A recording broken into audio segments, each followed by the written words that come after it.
মিথ্যাচার করায় সাইদ খোকনের বিরুদ্ধে মানহানির মামলা করা হবে বলে জানিয়েছেন ঢাকা দক্ষিণ সিটির মেয়র শেখ ফজলুল তাপস। সকালে রাজধানীর মানিকনগরে ওয়াটার সুইচ গেট পরিদর্শন শেষে এমন কথা জানান তিনি। সাবেক মেয়র সাইদ খোকন নিজের বক্তব্যে নিজের চুনুপুটি দুর্নীতিবাজ বলে স্বীকার করেছেন বলেও মন্তব্য করেন মেয়র তাপস।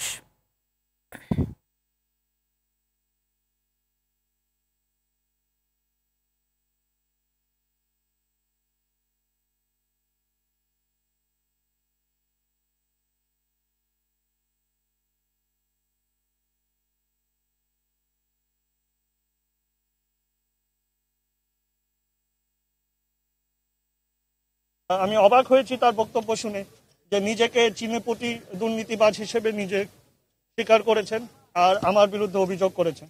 সুতরাং আমার বিরুদ্ধে অভিযোগের প্রেক্ষিতে অবশ্যই এটা মানহানিকর হয়েছে এবং আমি এটার ব্যাপারে ব্যবস্থা অবশ্যই নিতে পারি। মানহানির বিরুদ্ধে ব্যবস্থা নিলেই তো আইনি ব্যবস্থাই নিতে হবে।